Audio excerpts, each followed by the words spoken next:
Mm-mm-mm. All right, DG. Word. Are we Alive. live? Ah, Are we live? Are we we are live? live. I think you gotta have to tweet something real quick to let people know that we're going live. But to those who are gonna catch us live or at least watch I us on the replay, I welcome let them into know I was Inside the going Green live. Room. Yeah, you let them know. Welcome into Inside the Green Room, presented by FanDuel. Make every moment more. I'm Harrison Sanford. He's Danny Green, and this is what we're doing during the 2025-2026 NBA season. When the games go final, Danny and I will hop on live, and we will react to everything that went down in the National Basketball Association. And dear boy, did we get a lot tonight, Danny.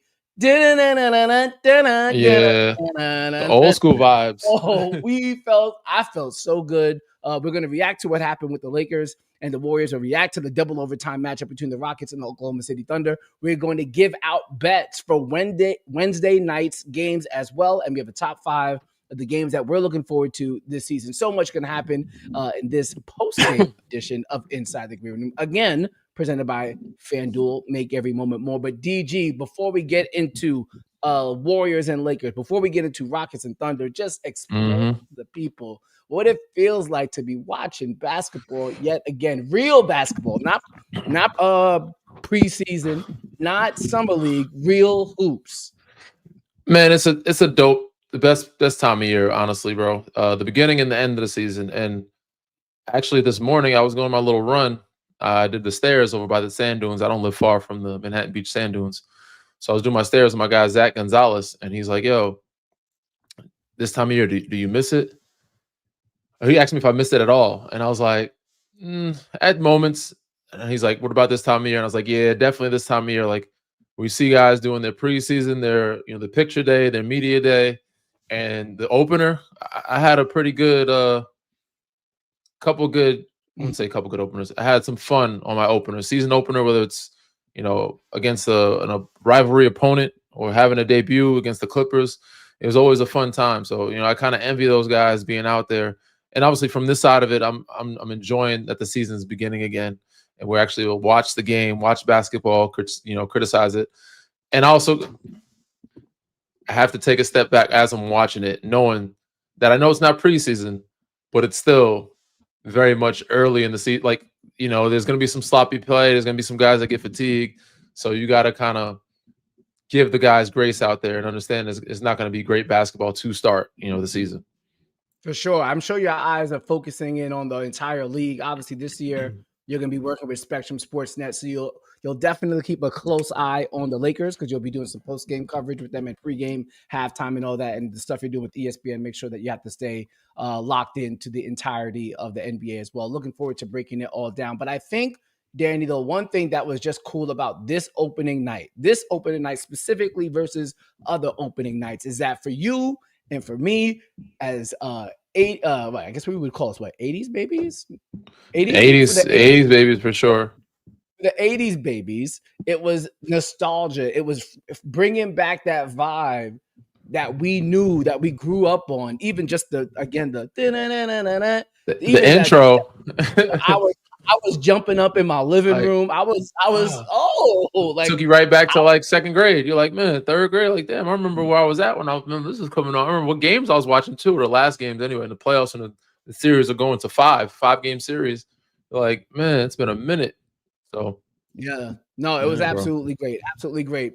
Before we get into Rockets and the Thunder, and we get into Lakers and the Warriors, Michael Jordan made an appearance during NBA on NBC's opening night, and he said a couple of interesting things to Mike Tirico. The first thing the one I sent you, you thought he was a little bit out of pocket, huh?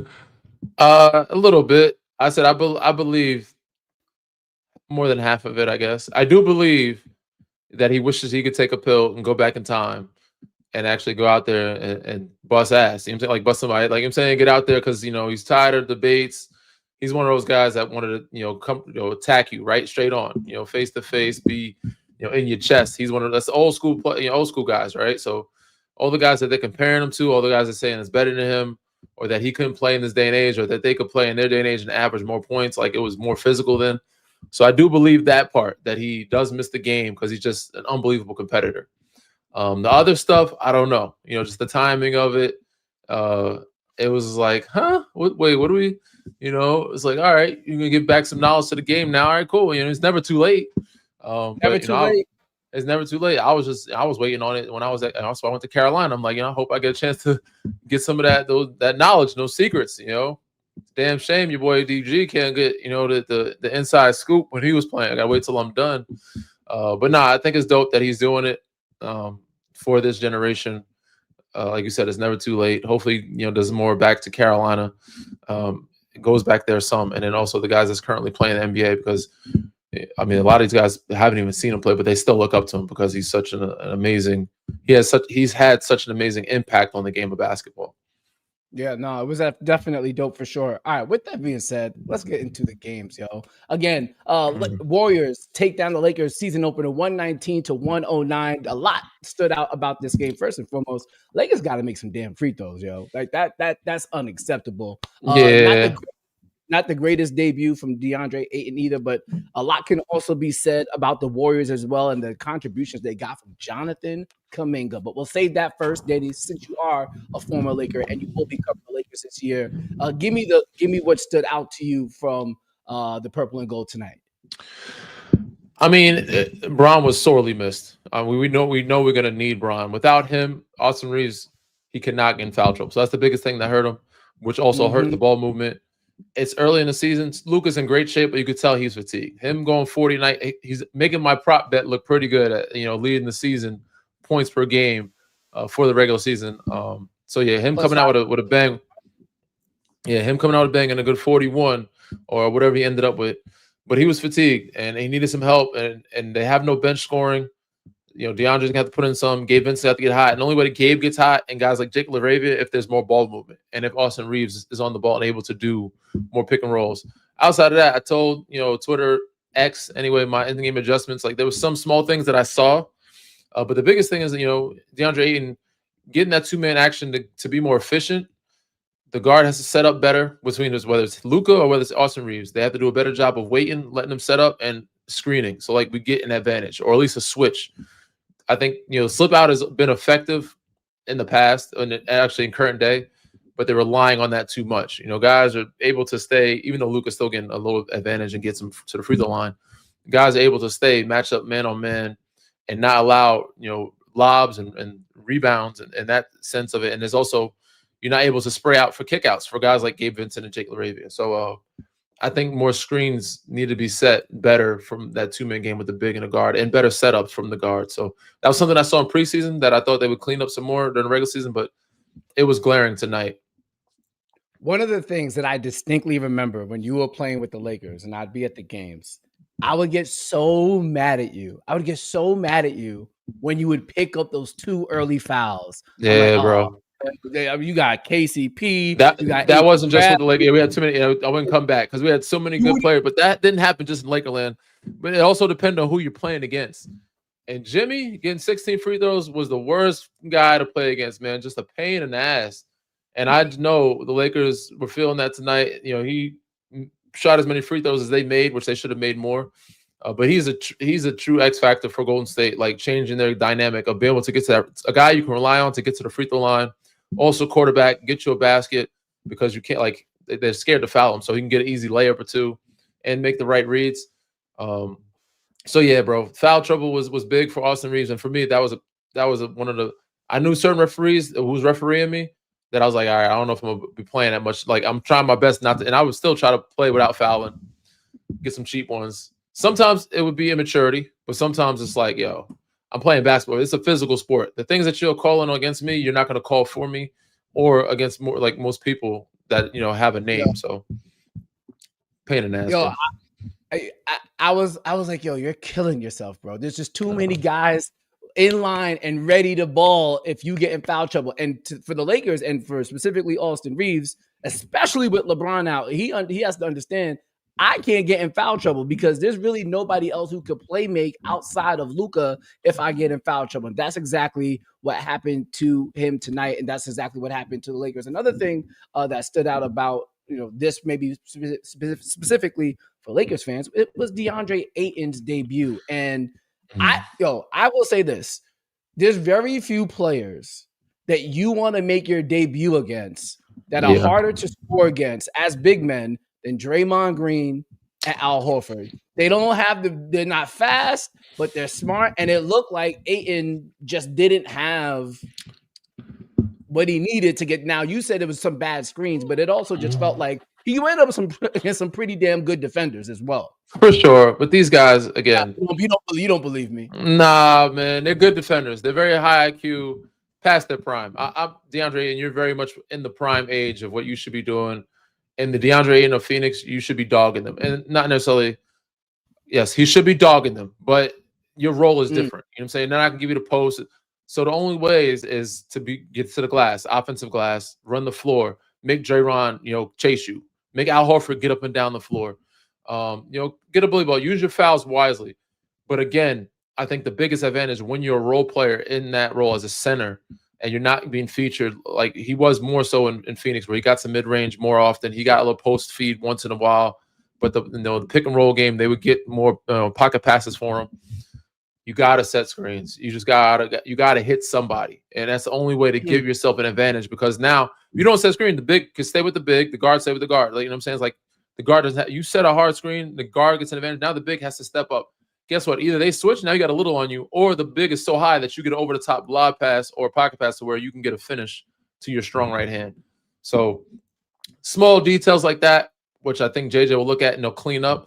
I don't know if they'll keep doing the slip out thing. It's a good thing for certain guys that are lob threats. Jackson Hayes, it might work. But even then, I'm more of a fan of less slip outs, more screens, because you'll get more of an advantage.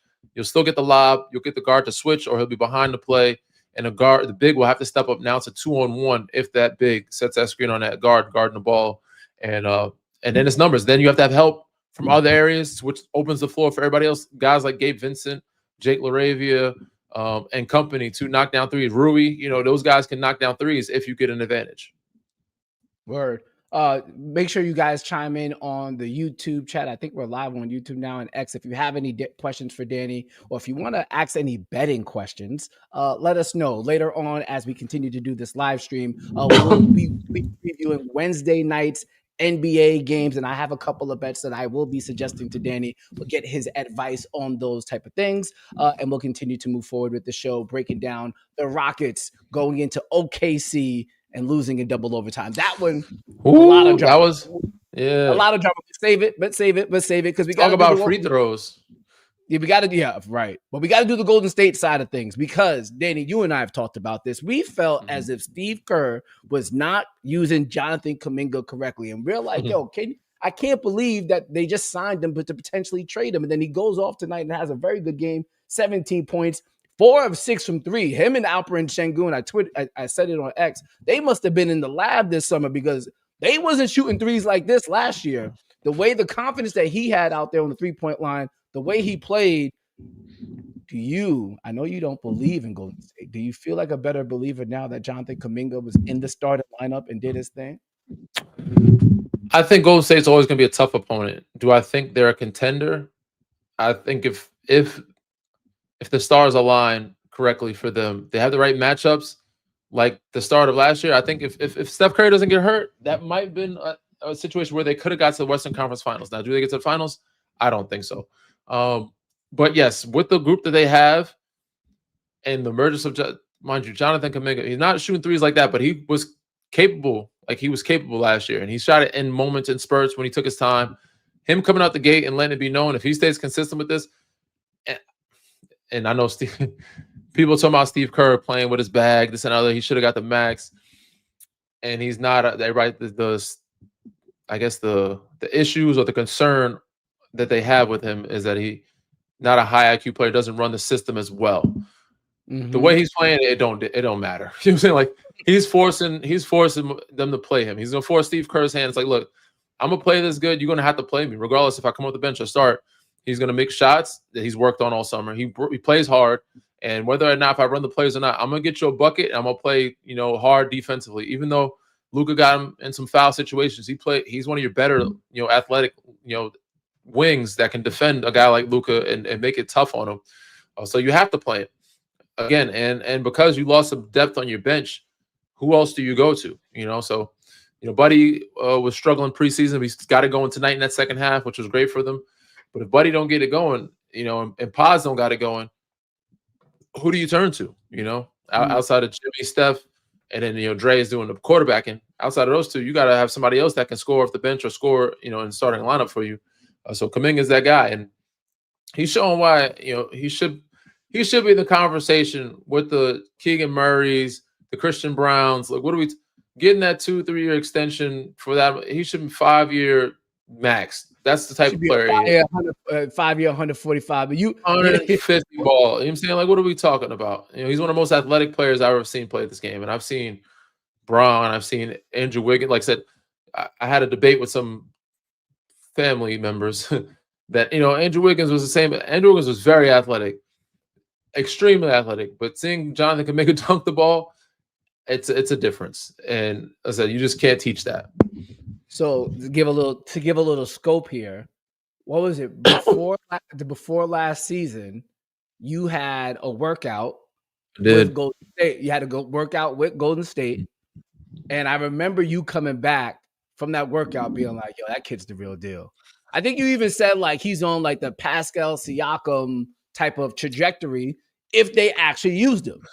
I didn't see him during that workout, but I see him in different instances. And I've seen him in different in certain clips of his workout. You could just tell.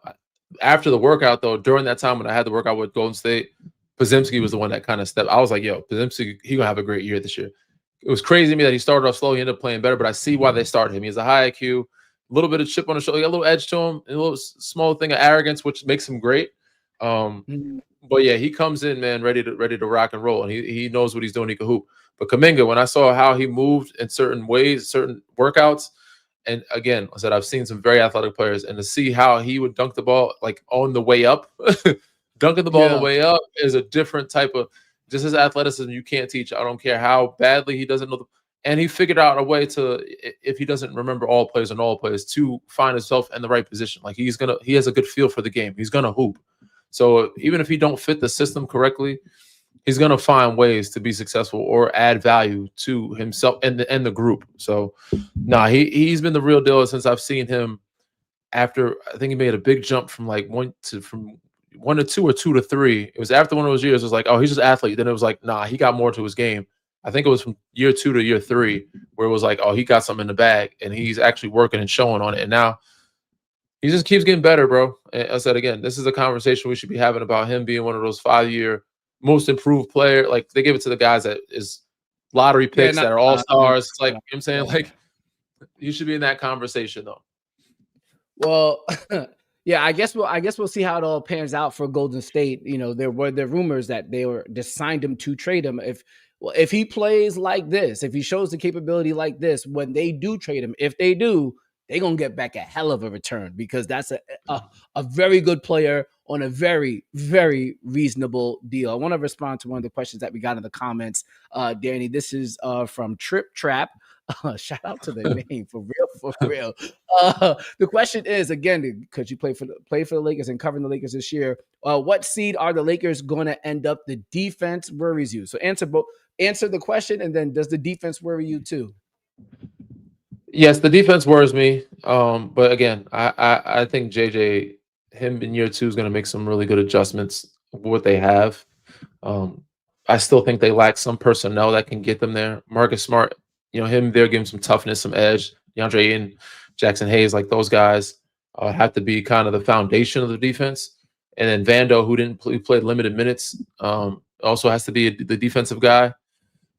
Gabe Vincent also has to get they have to have their little guys get active and be, gnats. They have to be gnats at a barbecue. Just all, all in your plate. You know what I'm saying? So defense worries me, but what seed? That all depends on if LeBron James is how healthy and how available LeBron James is going to be. If he only misses this part of the season, ends up playing at least 55 games 55 games, I'd say. I could see them being in a 5-6 seed. 5-6 seed is not bad. Yeah, I think they can do 6 seed. Luka's good enough to take you by himself somewhere. So if you get Luka and LeBron James, I think they get top 6. Well, I watched Luca tonight, bro, and I took the over. Yo, it was so so easy. Yo, he was. I mean, What was his Luca's over? incredible, bro. I think it was like 28 or something like that. But the thing about Luca that's crazy for me, Danny, he's not fast, right? But it's just you guarded him multiple times, and I remember you, my homie. I remember when you played him that Yes. one time when you with the Sixers, and you Mhm. went to Dallas. Dog, he cooked you, and I was like, I was like, yo, I'm like, they're getting roasted. What He is it cooked about? us, goddamn it. It wasn't just because like he's smart and the way that they were screening, he had some bigs too. He always has lob threat bigs. And when you're playing a guard like that, again, they set good screens. So I'm not just guarding him one on one. Him manipulating me all over screens, and of course hitting step back. So yeah, so I've been cooked before plenty of times, and I'll admit to that. And Mhm. he's cooked me before, but a lot of that one, and also I think Bradley Beal's another one was like, yo, I'm not getting enough help from the like. It's a team to stop a guy like that. You need bigs to help you. Um, but again, I will say this: everybody looks at this guy and says he's not fast, he's not athletic. Don't get it twisted, bro. That boy is deceptively moving out there. You know what I'm saying? Hmm. Like he's a big guard. He can rebound, but people listen to 60. He's not like that much taller than me, but he's athletic. He can dunk the ball. He can rebound well, and he just knows how to change pace. But he can move, bro. Like he is deceptive. He's deceptively athletic, and he's deceptively like quick first step. Like he can get an angle or get past you enough to get an angle to where you have to foul him. And he's also good at knowing how to use his body, which said you can't teach that. That is a skill. But again, he knows how to manipulate the game. He's very smart. He knows how to maneuver. Back then, they were doing like that salute screen. We called it. We had like JaVale set a screen on Bron, and then Bron puts the defender in jail. Then as he rolls into the big where he sets another screen on the big, and the guy on Boston started it where Jason Tatum was getting layups and dunk. Then we took it from Boston, and LA was getting dunks and layups. Like Bron was getting dunks and layups when I was playing with the Lakers. Luca, they started doing that too. It's like him changing, just like when you guard a guy like that, you have to take away some things. And it's like, all right, your job is to limit this, this, and this. And if this happens, it's like, yo, that's not your fault. So in San Hmm. Antonio, we would call it 21. Throw the kitchen sink at him. My job is not to let him get no threes, no pull-ups, or nothing on the catch. I got to deny him.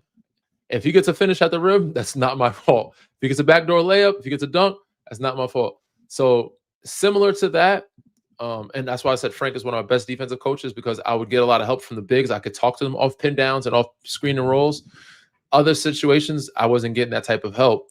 And if I was doing my job, it looks like he's cooking me because the parts that's not my fault, like those guys are not going to be like he knew how to manipulate to where the help side would not be ready or not be there or Hmm. they'd be too scared to come across because he'll kill you in another sense to where he's going to easily layup. And it's like, yo, DG's getting cooked. And it's like, yo, I am getting cooked, but I'm also doing part of my job. Like this movie, he's scoring sometimes in a way he's not supposed to score, but he's scoring in ways that I'm supposed to let him score. Like he's supposed to do this. I'm supposed to, and it's like, all right, if he scores that way, 2 claps go down all the way.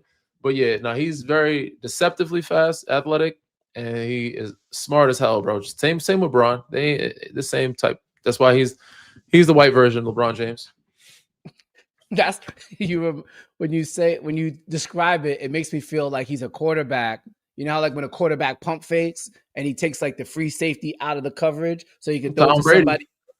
They Yeah, talk just about like how Tom Brady was not unathletic, bro. Like you can't be one of the greatest quarterbacks of all time and not be athletic at all. Like he knew how to get play. Like he got some places, bro. He was very smart. He used his smarts, but he also was physically fit enough to deceptively throw you off. It's like, oh, I don't know what I'm doing. Oh, I got you. You know what I'm saying? And just I got attack. you. I got Yep. you. You guys are tapping into Inside the Green Room with Danny Green. I'm Harrison Sanford. We are going live, something we're going to do a lot more this 2025-2026 NBA season because we want to react to the games just like you guys and get you prepared for the following day as well. We're going to break down what happened between the Houston Rockets and the Oklahoma City Thunder in just a moment. But we want to let you know as well before we leave this here live stream, we will also be throwing 3 bets at you guys for Wednesday night. And one of those games will be between the New York Knicks and the Cleveland Cavaliers. So thank you guys for tuning in to Inside the Green Room, presented by FanDuel. Make every moment more. Make sure you find us on all things social. We're on Instagram at Inside Green Room. And obviously, if you're watching us on X, you know our X account now, or at least mine. If you don't know, our official account is Green Room Green Inside. Room You know, Inside. Your boy tweeted it. Danny, you know what's crazy? You can't even go. We were trying to do it live on your account, but you Yeah. can't go live because you're not verified, bro. How do you I have refuse to pay the $5. I'm not paying the $5.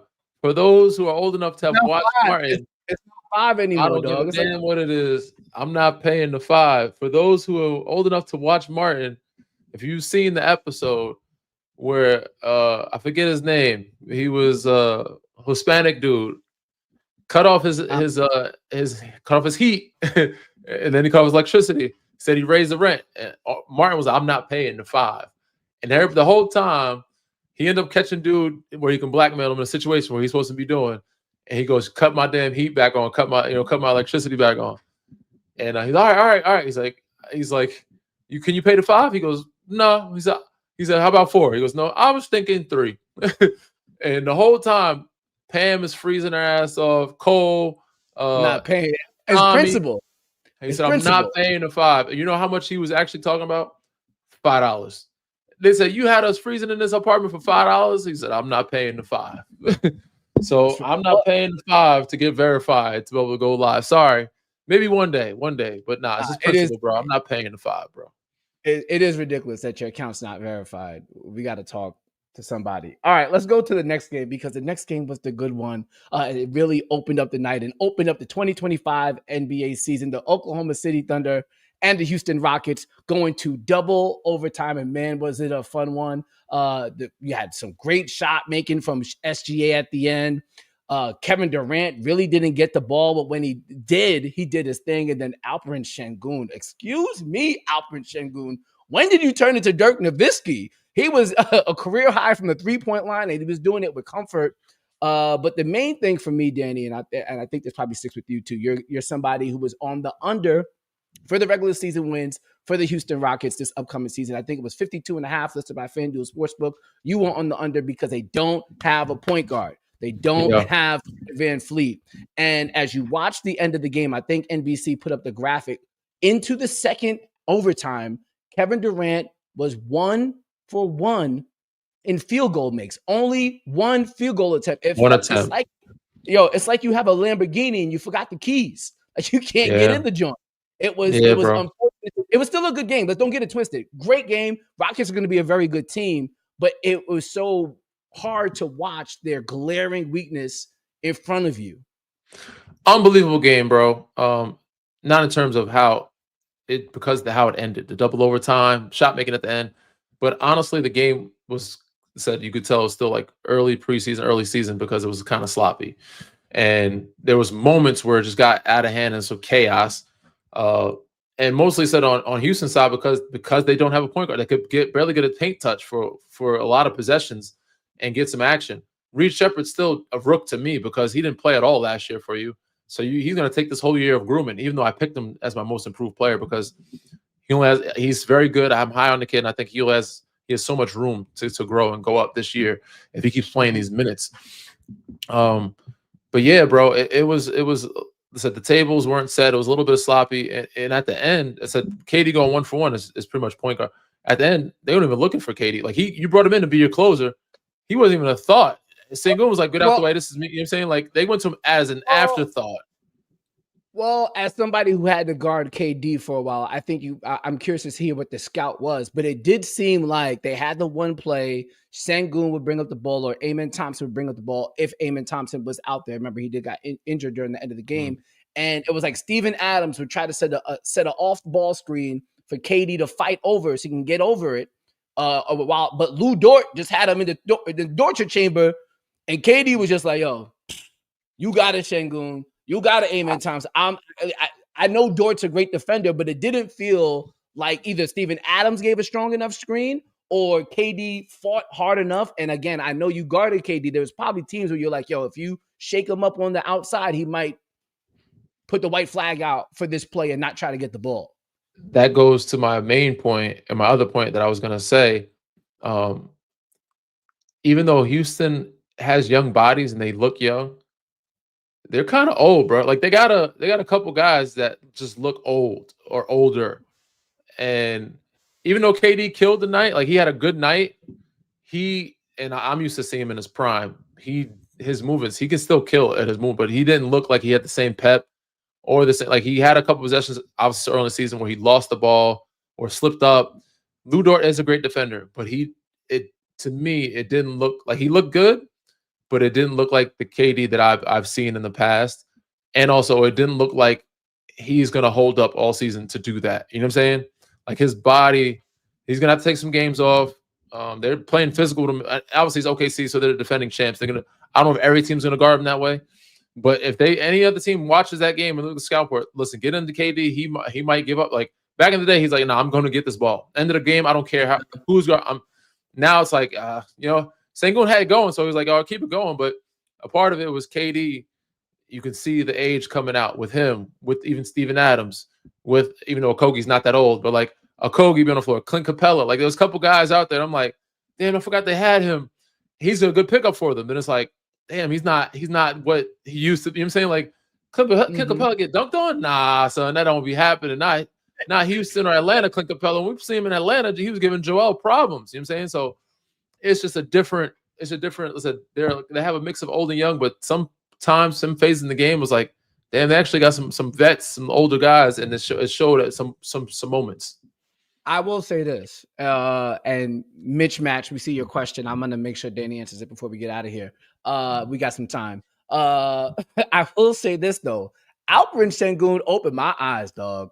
I thought he had a very good passing game. What he was doing with Fred VanVleet in terms of the pick and roll game, finding teammates, that was cool.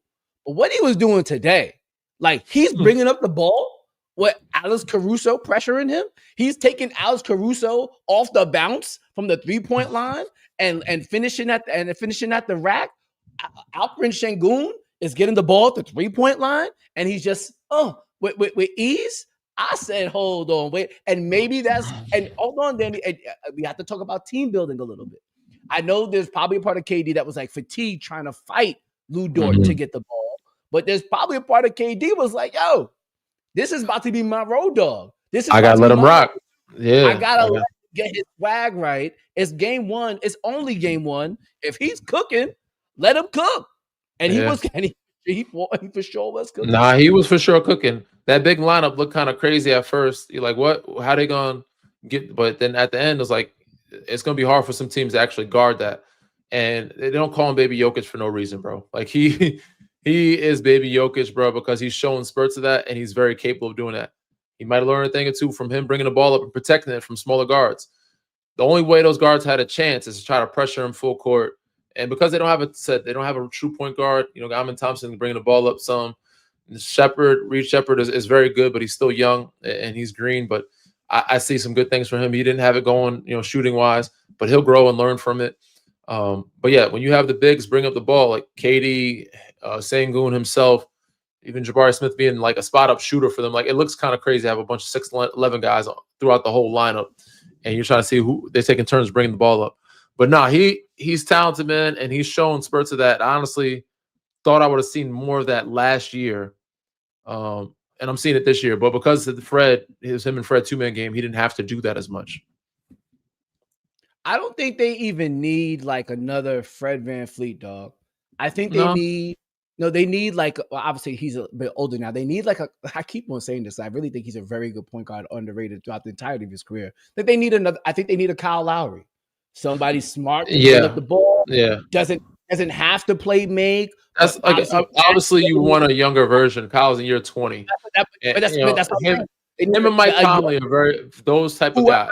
Mike Conley and him. But if you get a younger version of that guy, like that type of point guard, it would be great. Kalo like 4 or 5 years ago would have been perfect. But he was in Miami, still playing well.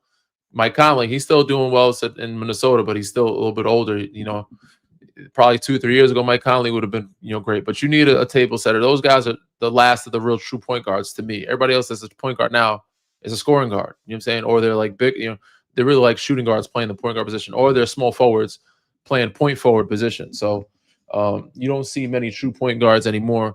unless you're looking at like Tyus Jones, you know what I'm saying? And he's in Orlando. Like he's smaller, usually look at as a backup, but it was a great backup from Memphis for so many years and was in Phoenix last year. Again, you don't see many of those guys that assist to turnover ratio and set the table and shot second. You know, they're not shoot first guards. They're shot first. They're shot third type of guards. You know what I'm saying? They're thinking second and third. They're not looking for themselves till after a play is run, after somebody else is not open. You know what I'm saying? So, the swing action. Yeah, for sure. All right. Thank you guys for watching this live stream. Again, this is Inside the Green Room presented by FanDuel. Make every moment more. We have some bets that we want to give you for the Wednesday night's NBA action. And we have our top 5 games that we're looking forward to watching the rest of the season. We see some of your questions in the comments. We'll get to those in just a moment. But got to talk about the other side of the Rockets and Thunder game, because Shai Gilgeous-Alexander was pretty much locked down during the first half, Danny. And then the second half happened and he went crazy. And he had that step back on Smith Jr. He had the step back on I think it was on Amen Thompson as well. And then he drew the foul on KD that fouled out KD at the end of the game, end of the second overtime. And I wanted to just flash back in general because I heard the commentary with Reggie Miller and Jamal Crawford, and they were pointing out how Ime Udoka was so mad at Amen Thompson for letting Shai get to his left, because if he gets to his left, there go that shoulder bump, mid-range, game set match. And I remember when you were with the Raptors, when he was with the Clippers, and you got one of the shoulder bumps, and you knew that, like, if he gets to his spot, it's over. What is it about that? Because Amen Thompson is a great defender, and is that just a lapse of judgment, or are you just not locked in, or is it something you can't stop? It's one of those moments, again, left or right. If you give you a shoulder bump, it's hard to recover. Now, Amen Thompson is a bigger guard, more athletic. His reflexes are better than mine. So if he can't get back, damn sure I wasn't getting back. So he would go to that right, stop on a dime. And also, his stop and go was harder. But him giving you a bump at full speed and stopping on the dime, it's hard to recover as a defensive guy. Now, when you're talking about it, it made me go back to a time where we lost to the Clippers in Game 7, and Chris Paul got to his damn right hand. And I knew, and I was trying to guard him, but they kept sitting on screen so high, and I was trying to guard him high and high. Sometimes, man, it don't matter, knowing or not. Once a guy is so good at doing that, if you're guarding that high, and he's so crafty at drawing fouls, you can't get up into him too much. You have to give him space respect, which allows him to use his speed and beat you to that spot. Like, he's going to get that advantage to where he needs to go. So yeah, Chris Paul ended up getting to that right hand on me and shooting that float over Timmy, which pretty much was in the game. It was the bucket that won the game was the game winner, but had them beat us in the 2015 playoffs after we won in 2014. It was first round matchup. We dropped from 2 to 7, but it said sometimes you can just know you kick yourself, man. Like, damn, how'd I let him get that, man? And I still recovered. Got back in front of him. He still pushed off, and Timmy couldn't block the shot. It was too late. Once you get to a small edge, it's over. Like, he gets a second, and because they're so good at drawing fouls and have such a quick first step, you have to respect it, and that their other hand is good enough. Shai's a righty. You know what I'm saying? Like, Shai's a righty, so you can't just let him go right. He can still very much score. He's MVP for a reason. Chris Paul is one of the best point guards we've seen play in history, so he can still go left, and even if he goes left, he's going to find a snake, get back to right. But so it's like you still have to guard him straight up, because you can't just open up the gates for him. You have to guard him honest, because he's so good. So even when you guard him honest, man, you're giving them an advantage to get to their strengths a little bit. And even if you recover, once they get the bump, you just got to hope that they miss a shot. And Shai, he's done it time and time again. We've seen it in Indiana where he knocked down shots. He paced himself. They were missing Jalen Williams tonight. They could have used him for sure. It would have been a different game for everybody. It would open up the floor.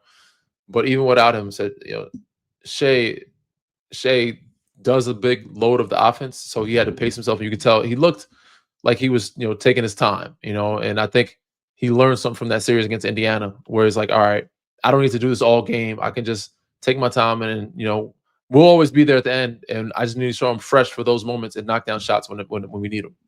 From a betting standpoint, Shai is one of my favorites to bet on, because him and Anthony Edwards, they kind of start, especially Anthony Edwards last year, start slow. You could live bet his points over because they pick it up towards the end of the game for sure. I know Anthony Edwards last year traditionally is really trying to get his teammates involved first quarter. Then after that, it's on and you start pouring in the buckets. Wanted to get to something else related to that game, and it happened right after the ring ceremony. Jalen Williams was talking to T-Mac, Vince Carter, Maria Taylor, and Carmelo Anthony, and he said when they asked him about the ring ceremony, he said getting the ring was actually better than the moment when they actually won it. And I was like, huh. And you won 3 rings. Obviously, maybe the third one with the Lakers is a little different because you were in the bubble, so it's not the same type of celebration. But was getting the ring better than the actual moment the game went final? I'd say 50-50. Half the time it was, half the time. No. There's different experience for each one, bro. The getting the ring for the bubble was way better than the experience for the bubble. Oh, you know okay, that's fair. Yeah. You know what I'm saying? Like that celebration, and I think us winning was more of a relief than it was like, oh, I can't believe we were supposed to win. We weren't the underdogs. Now, winning in Toronto, we weren't supposed to win, and getting it done, that was a feat that I said the ring kind of matched up to like at best. I don't think it was better feeling getting the ring. It would never exceed that moment. It could match up to that moment, but it could never exceed that moment. Winning that one was it, and even San Antonio beating Miami after losing to them the year before. The ring was nice. I don't think it matched up to that moment. I think that moment, especially being the first one, that moment was the ring didn't match up to that moment. But there was times where the ring definitely exceeded it or matched up to the moment, and there's times where it didn't. So maybe it has to do with waiting for the Toronto ring. It brought me back to that because I had to wait 2 years for the Toronto ring. You know what I'm saying? Like it was like I had to wait a long time for that one. Maybe it has to do with the fact that like if you're a number 1 seed or expected to win, then like when you win, it's more of a relief. Like Thunder were the number 1 seed last year. They were the favorite going into the final. They were a huge favorite going into the finals. Like, and it was going to be a big time upset if they lost. So maybe for Jalen Williams, he was like more pressure to get this thing done. Because we're the higher seed. Losing to Indiana, who's a 4 seed. Everybody they played, there was lower seeds. You know what I'm saying? From Denver to I think who they played Clippers first round. Was it Clippers first round? Who did they play? No, Clippers Denver played first round together. They played the Grizzlies. Memphis. Yeah, they played Memphis. Supposed to beat them. And then you played Denver, which was a tough one, but you're the higher seed. You're supposed to beat them. And then you end up playing Minnesota, who was a lower, like you were supposed to beat them. And every other, you're the number 1 seed throughout, so you're the higher seed. You played a bunch of, I don't think anybody higher than a 4 seed, like all 4 seeds, right? Pretty much, most of them were like lower than 4 seeds. Well, yeah, no, because even Minnesota was the 6th seed. So no, I guess that makes some sense. All right, a couple more things from the Thunder and Rockets game, and then again, I promise y'all we'll get to some of the comments that y'all left in here and some of the questions.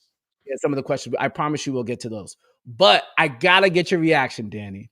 What would you have done if you were on the Thunder and you saw Kevin Durant call a timeout that he didn't have?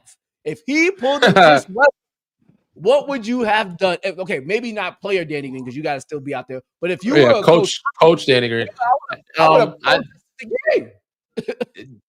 don't know if you recall this. I brought this moment to light a few times in different podcasts that I've been on.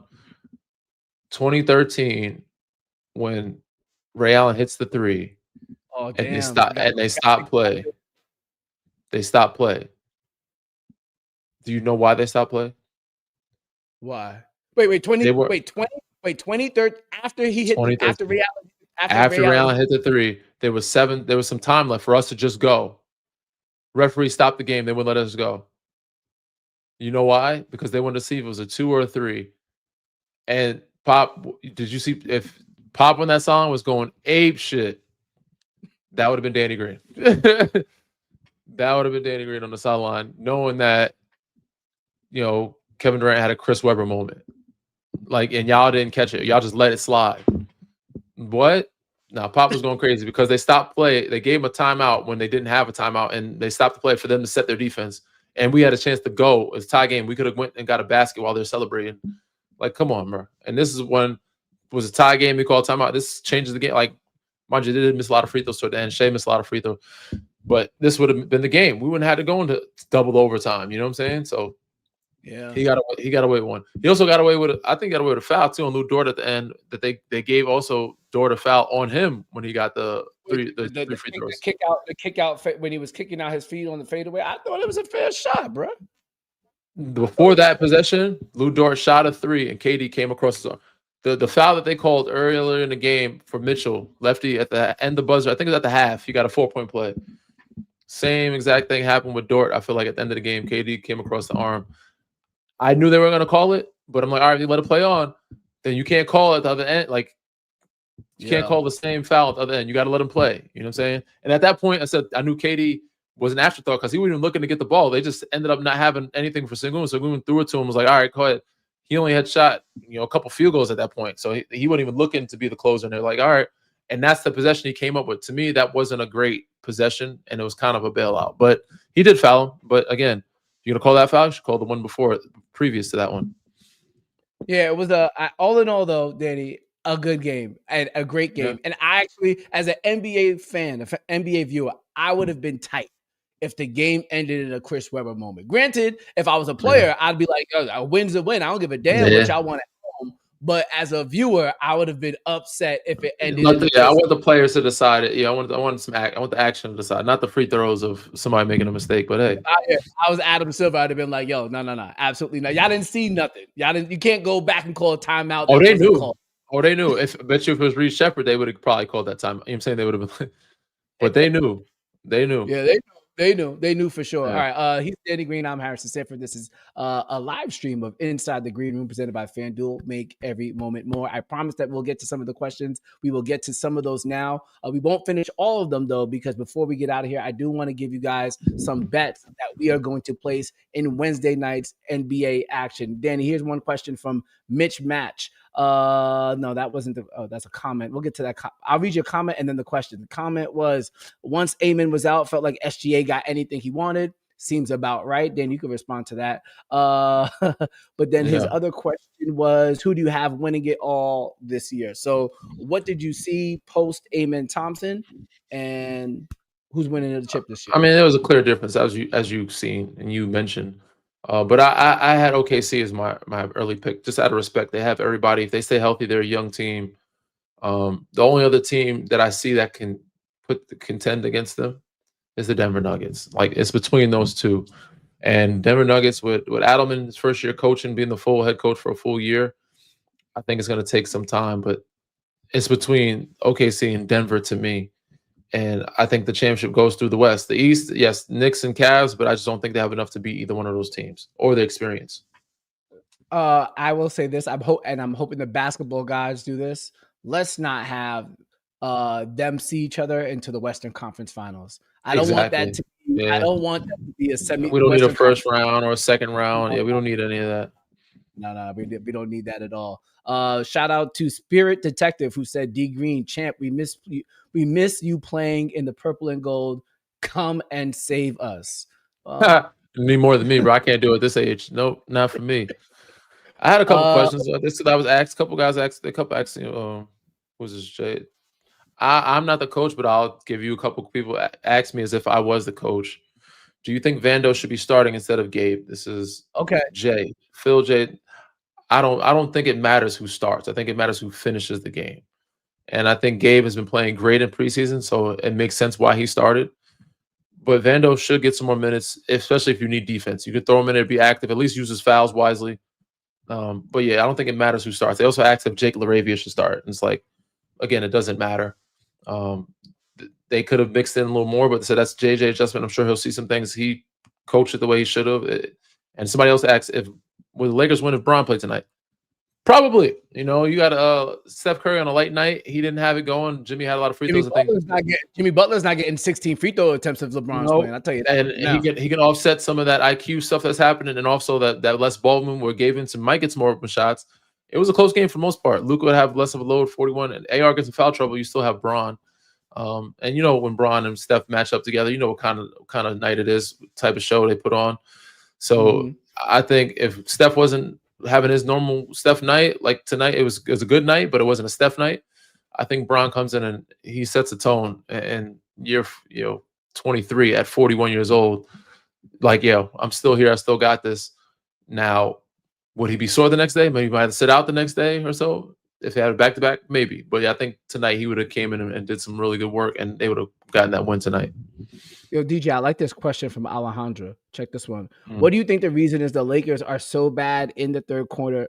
In the third quarter throughout the years, is it a lack of effort or focus? And what was your experience, I think, pertaining to coming out of halftime with the Spurs and the Raptors? And might as well talk about the Grizzlies and the 76ers and Cavs as well. Like, was there a distinct difference in the locker room? I mean, obviously, I know you like some coaches more than others, but yeah, that's a great question. No, that's a great question. Yeah. Because some quarters, some teams, we always had a bad third quarter start. And I feel like most teams, because that second half is tough, but except for San Antonio, Pop made an emphasis. We're going to start that. And if you don't, you're getting subbed out. But we watch film. We want to, I think guys kind of just. You would watch film at halftime. Most teams do. They have a couple clips they put on. Every mistake, they clip it. They say they go to behind the bench clip. That's what guys behind the bench are doing. They're clipping the clips of what the coach wants. And it might be 20, might be 40, but you only have halftime to watch like 10 to 15. So you got to cut it down to 10 to 15. You can make probably 2 or 3 adjustments at that moment. It's like, all right, now on the screen, we're going to do this now. We're not doing this more. See this? Now you need to start doing this. Deny the ball. Don't let him catch this. Or you need to get up in the guys. Look how easy they're moving. We're not letting them feel us. Small things like that. And there's also some bigger things.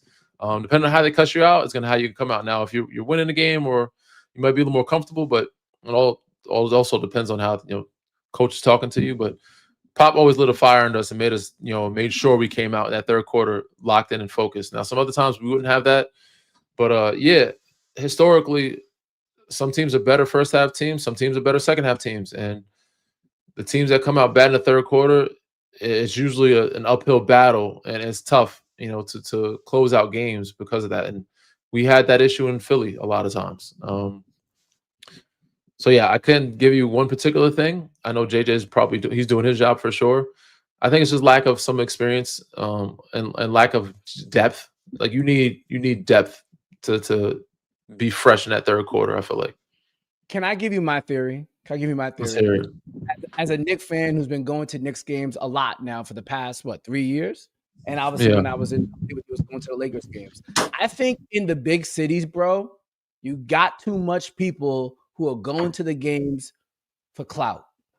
So now you up in the sky, you up in the lounges, you up in the courtside club, you getting right during halftime. So now the third quarter start, you're not in your seat yet. You still popping it up with XYZ celebrity. You come, Danny, you as a former player, you come out at halftime, you ready to hoop. Hey yo, where everybody at? Where everybody at? Ain't nobody to perform in front of. Yeah, ain't nobody playing in front of right now. So I think that's in certain parts of it. I also think that as it depends on the group. If your group is a little older too, it's harder to get warm, like back into that rhythm. Younger groups tend to come out either more energized, or have the fresh legs, or just less focused. Like if you're younger, you're probably less focused. That's probably the reason. But you have the energy to get back into it faster. Older groups, it takes a little longer to get into it. You definitely focus. You can be more locked in. I think it's a little bit of both. Probably mental fatigue, but it's harder for older groups to be like, all right, let's get back into this. Younger groups are supposed to jump on you. Older groups have to get warm faster because you don't have a lot of time in that halftime to get warm. You know what I'm saying? It's like 6 minutes where you get a chance to try to get back loose again. You're in that locker room, keeping the legs warm, trying to ride a bike, or just using heat pads. I think there's a multitude of reasons. And now today's game, I think his guys are just distracted, man. It's checking phones, seeing who's texting them, see what's going on Instagram, Twitter. Like I said, we had a rule in Toronto, and Kalo, big shout out to him, made sure I followed it lately. No phones. As soon as the game starts, phone, don't touch it till the end of the game. And I used to go in. You used to go on your phone during the game?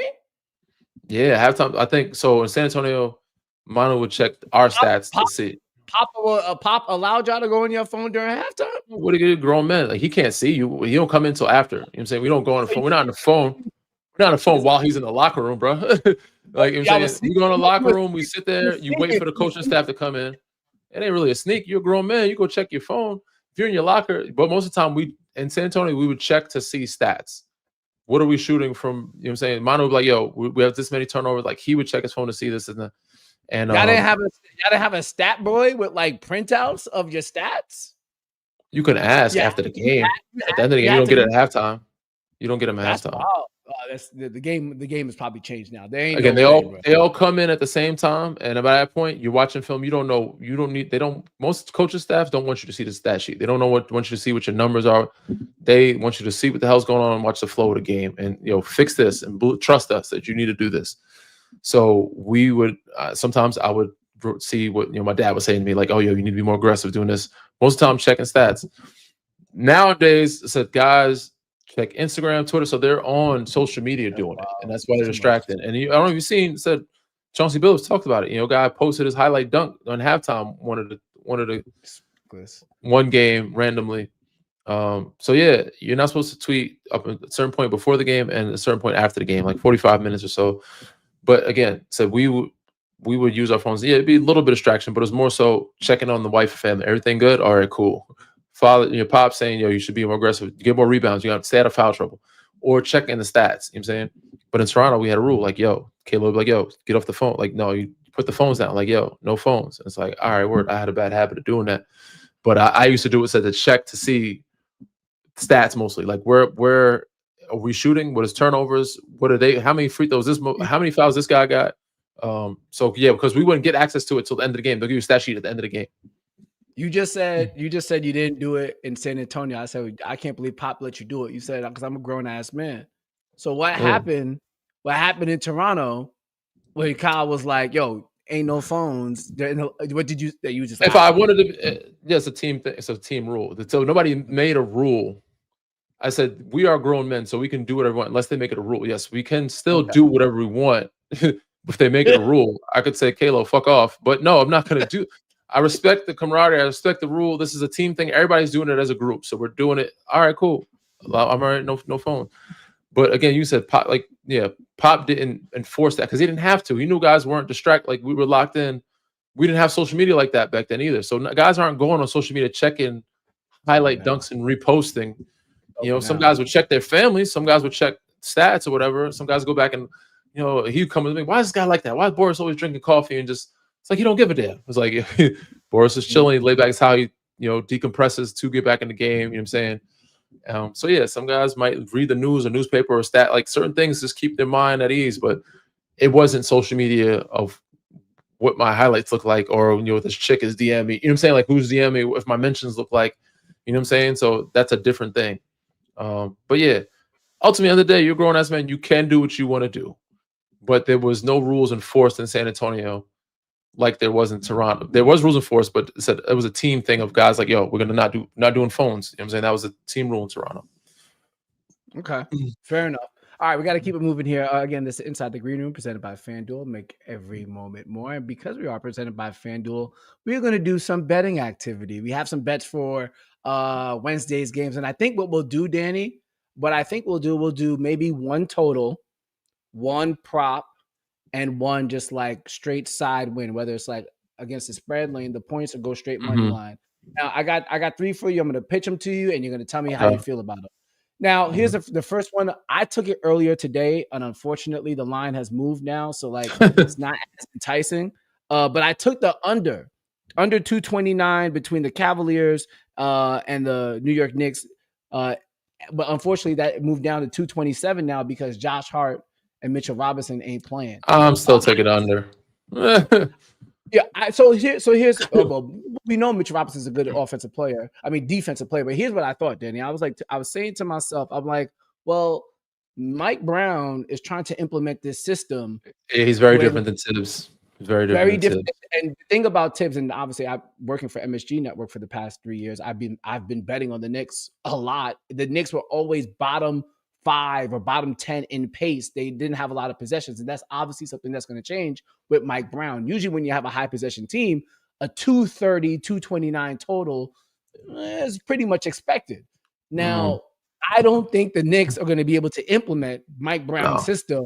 Not the same as Sacramento. Those young running gun, Darren Fox, they don't got all that. Malik Monk, they don't got that type of. But even if they weren't going to run and gun, I just don't think they're going to be able to adopt the ball movement offense off the rip. Not at all. Especially without Josh Hart and Mitchell Robinson. Like, those are two glue guys that are actually more willing to give up the ball. But I'm definitely taking the under on that. And also the fact that Karl Anthony Towns didn't sound too confident knowing what his role is.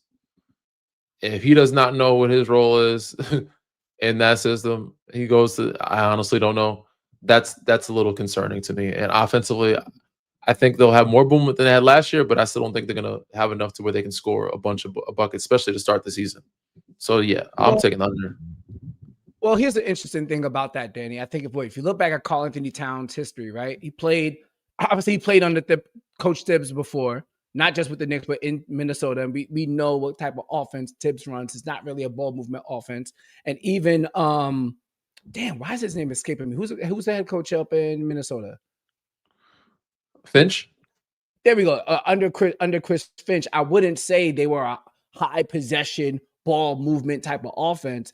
And so this is going to be maybe the first time in Karl Anthony Towns' career, bro, where he's not getting the ball. He might not get a lot of ISOs. He might not get a lot of post ups. He might just get a lot of free flowing. Oh, because Pick I'm and a pop, force. corner three. Yeah. It's not going to be like Still one not of those enough. situations. It's not enough. Yeah, that's not enough. And so You need some that's what ISOs. You got to get in a post more. Because if you allow him he's to do that, it's going to make him more passive, which you don't need and what you don't want as a Knick fan or as Karl Anthony Towns. Because you don't want him just floating around the perimeter the whole time. He's 7 feet. He has good post moves. He can draw some fouls. Make him get in there, make him rebound. That means his rebounds are going to go down if he stays on the perimeter. He's not going to protect the paint as much. Like, you got to get him in there and get physical and have him have a post up or two and get some guys in foul trouble, or punish some guys inside with a little back to the basket action. You know what I'm saying? all right. So there we go. Again, right now it's under 227. It was 229 earlier. I like that one a lot more. And if you go to our Instagram account, maybe make sure you guys know what it is. We will be posting some of our bets tomorrow, as well as maybe some of those lines updates. So make sure you check us out on Inside the Green Room on our Instagram account. We'll put up some bets that we are going to have. Let me give you another one, Danny. And this one's going to be a straight money line bet. I'm going to take the Pelicans to go into Memphis and get a win. And they're plus 146 right now on FanDuel Sportsbook as underdogs. And the way I see it, Danny, here's how I'm breaking down the game. Maybe for another game, I'll probably get into more of like the stats, but I'm strictly looking at it as a game plan thing. Herb Jones is playing. It's going to be hard for Ja Morant to be his full self. And then Skinny Zion is around. And there's one thing about Zion, he's going to attack the rim. And if there's one thing about Jaren Jackson Jr., that man is going to get in foul trouble. I'll see it when I believe it, when he actually learns discipline in terms of protecting the rim and being a good defender.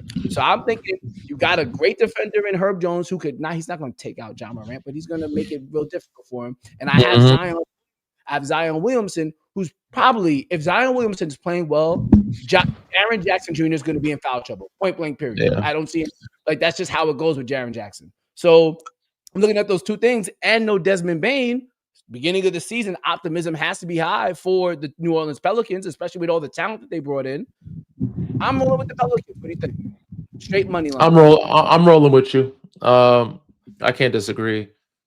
I was high on Memphis last year. I thought they would get back to themselves after having a year of injuries, but Desmond Bane was that mediator or that third scorer that they needed. You know what I'm saying? They're going to need.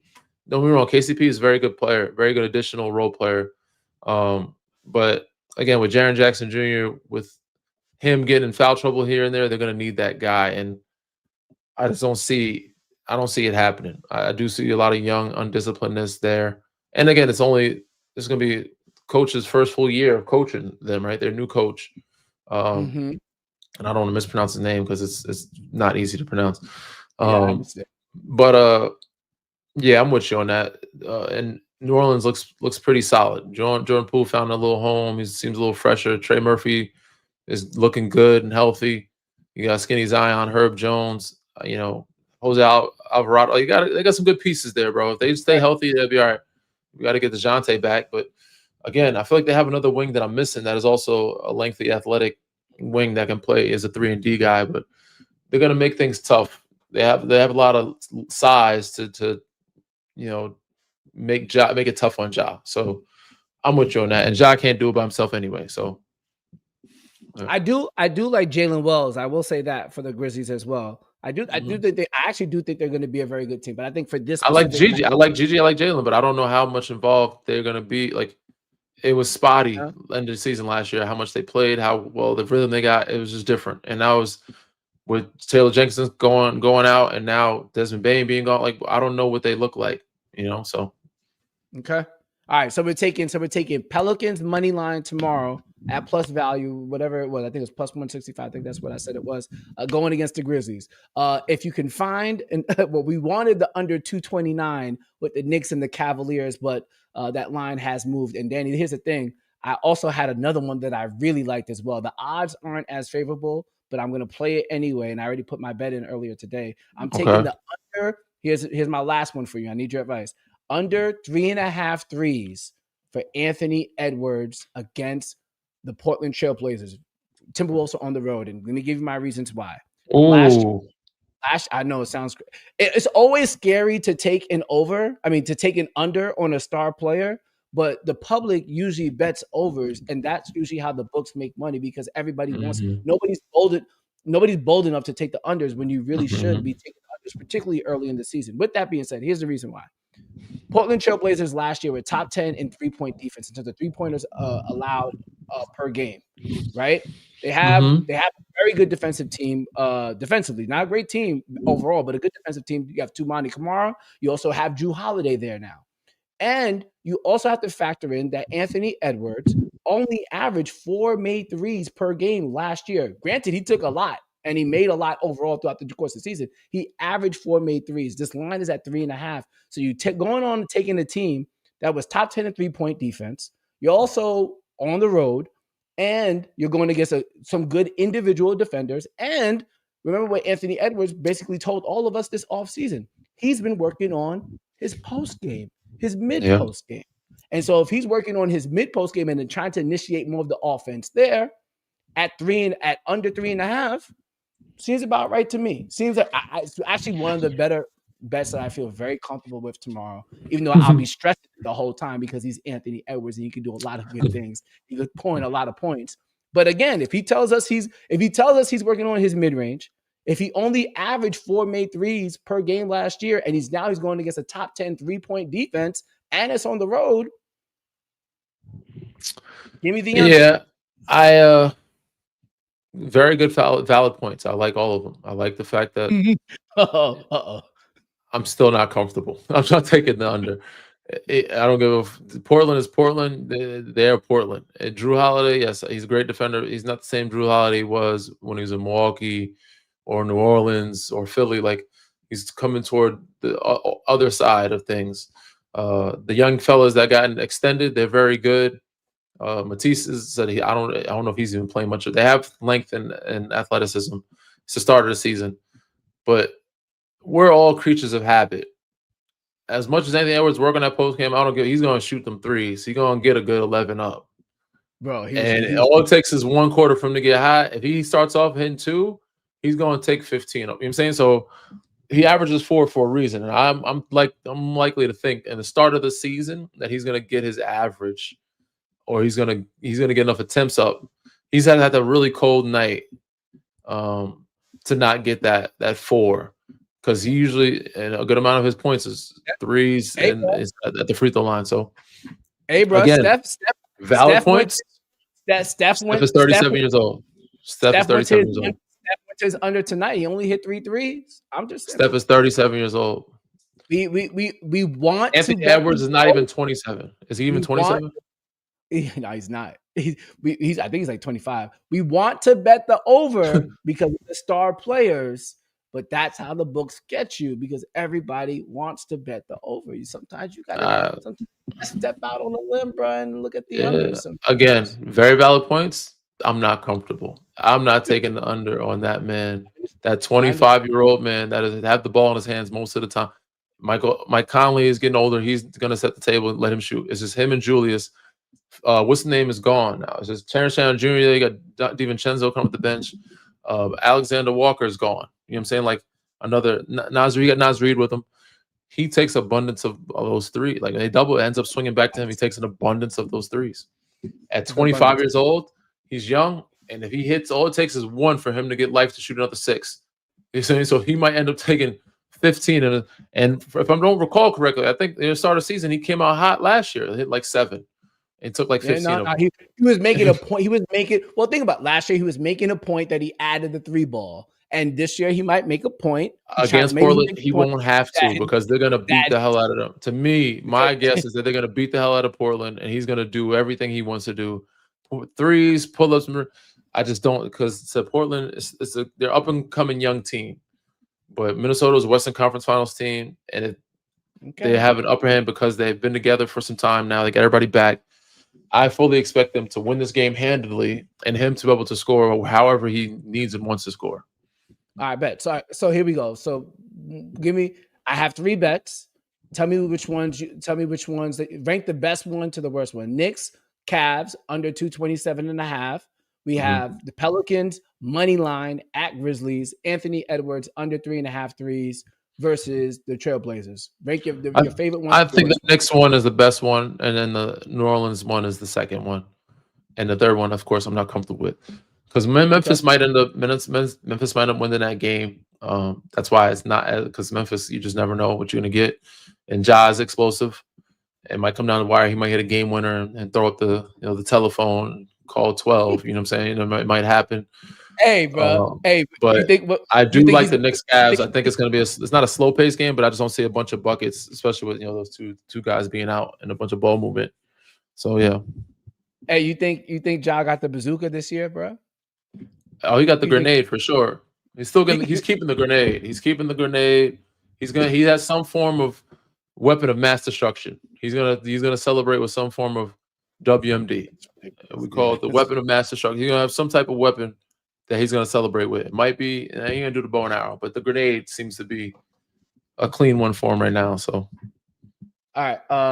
Let's get some more bets in, at least because it's the season just started. And on our Inside Green Room social media account, you put out some of your award winners. Let's start with the controversial one just for fun. All right, so yeah, you got 9-1 right now, at least on FanDuel Sportsbook. You got Ace Bailey winning Rookie of the Year. Explain yourself, please. I just think that Cooper Flag and Dylan Harper are easy choices. I like them, but I feel like they won't have. They're going to be in winning teams. But Rookie of the Year is not about winning; it's about putting up the bucket. Like Ace Bailey is going to have a situation where he's just going to put a bucket. He's going to put up some numbers. Cooper Flag can do, and Dylan Harper can put up some good games, but the numbers are going to be so lopsided. They have good talent around them. AD is going to be putting up the numbers. Clay is going to be shooting like Cooper Flag is going to be playing point guard. You know what I'm saying? So now, if they base this award off winning, which MVP is, Defensive Player of the Year is, Rookie of the Year is not based off that. It's based off who has had the best rookie year. I'm going with Ace Bailey. I think even though he doesn't want to be in Utah, he's going to get a lot of attention. He's going to get a lot of attention or a lot of opportunity to groom and also put up shots and put up numbers. So that's why I picked that.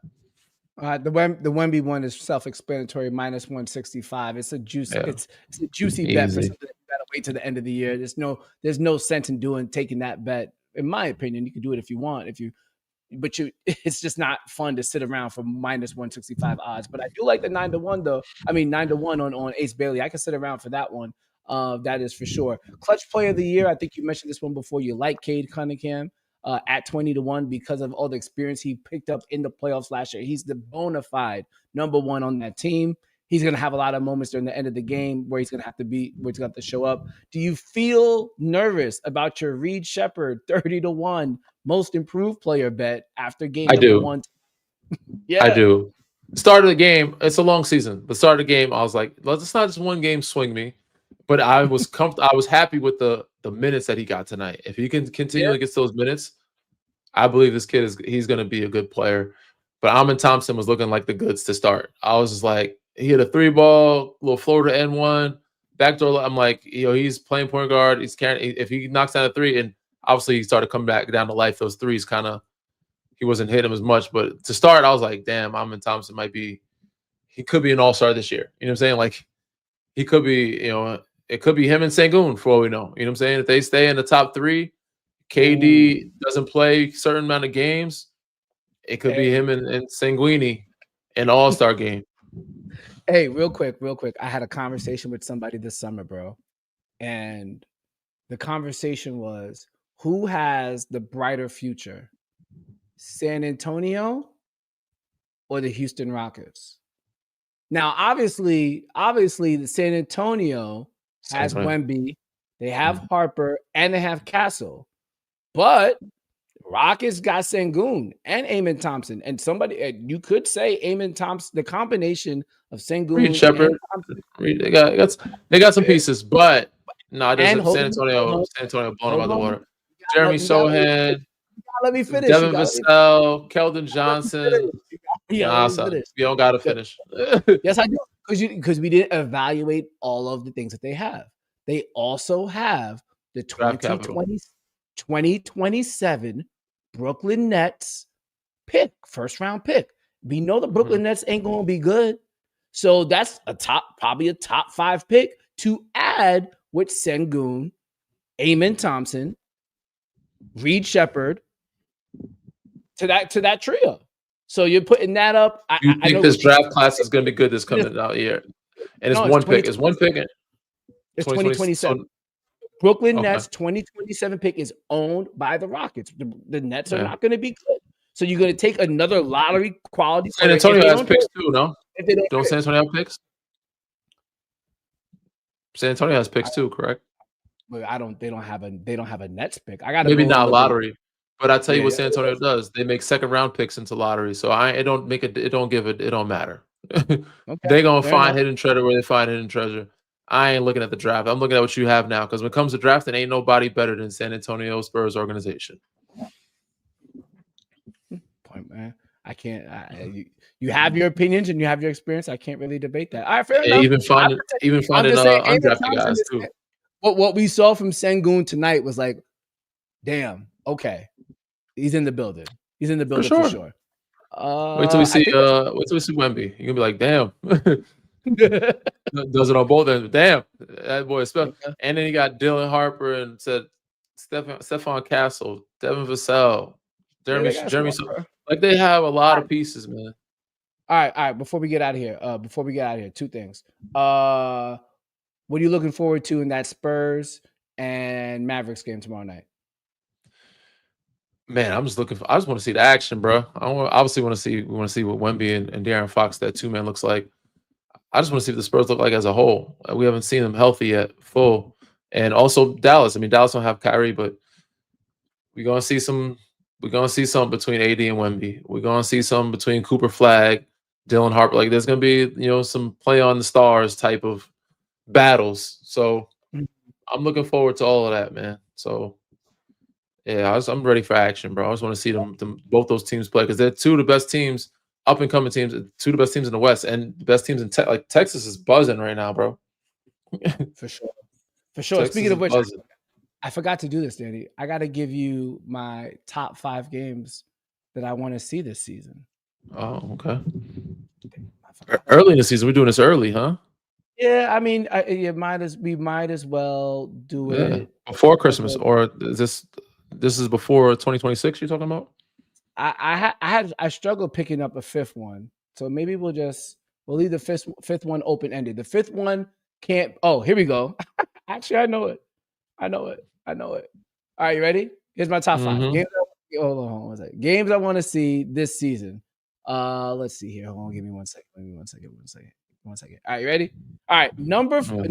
Oh, let me start from number 1, actually. Number 1. I'm going to do number 1, okay? Top 5 games that I want to see this season. Here's a stipulation, Danny. I can't use a team more than once. Once, okay.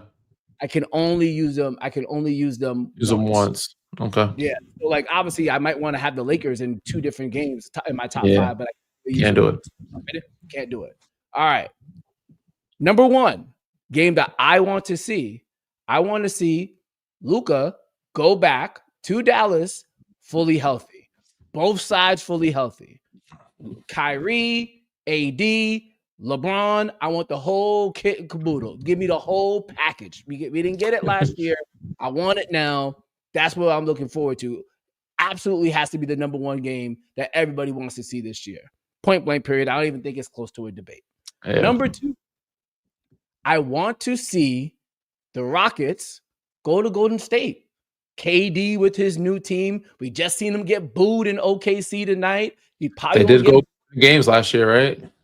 They went to 7 games. They went to 7 games last year. That Now game would they be better if Fred wasn't hurt. But yes, I'm with you on that. Yeah, that's my number 2 game. My number 3 game, the Nuggets at the Thunder.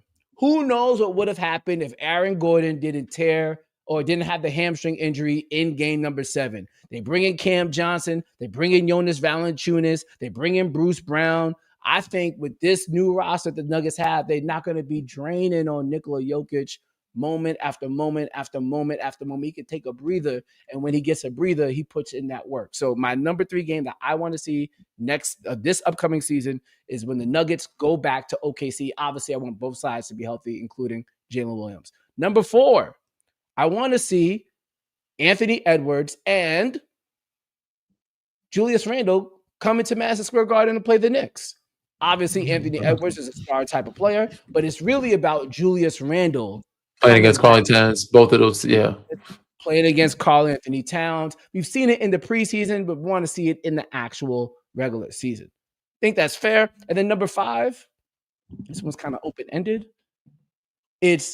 I want to see the first game that Giannis plays after the trading deadline.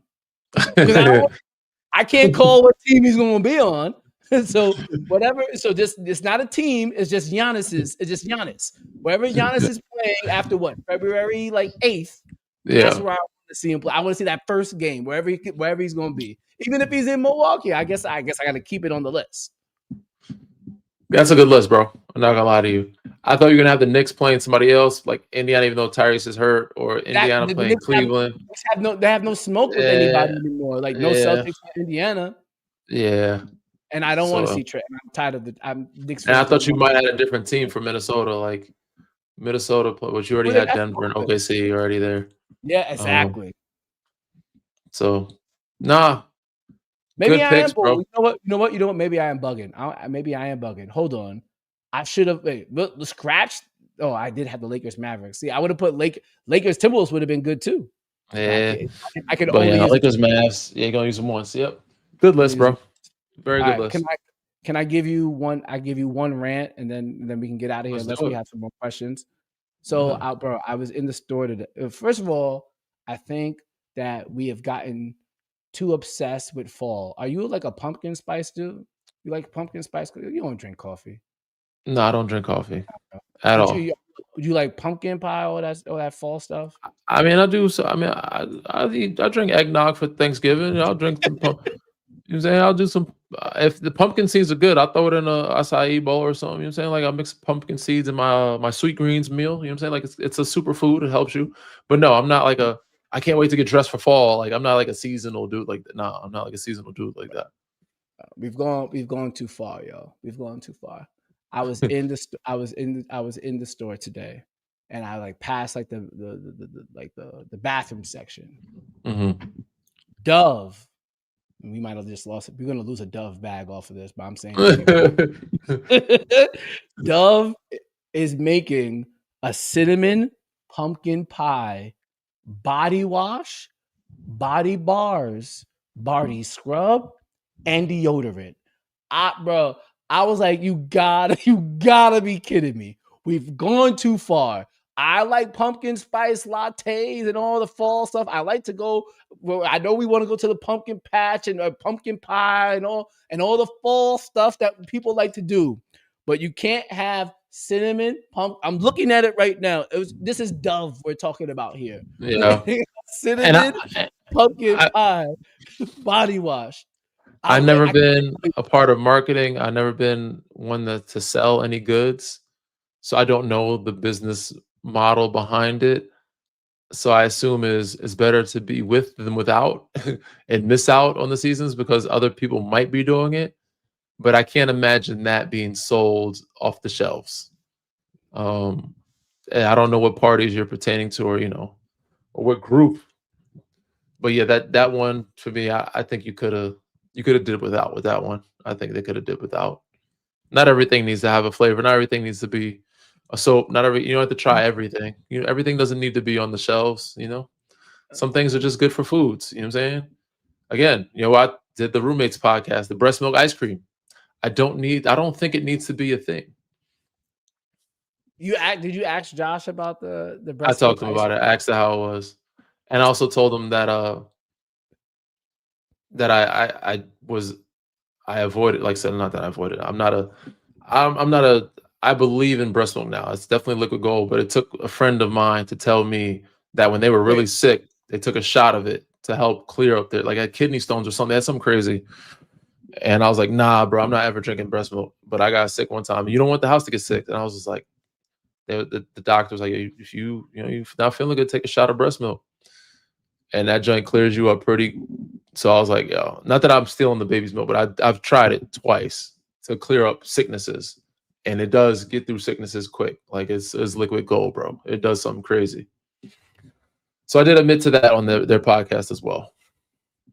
But yes, I took it like a shot. I didn't taste it, but it does not need to be so an ice cream.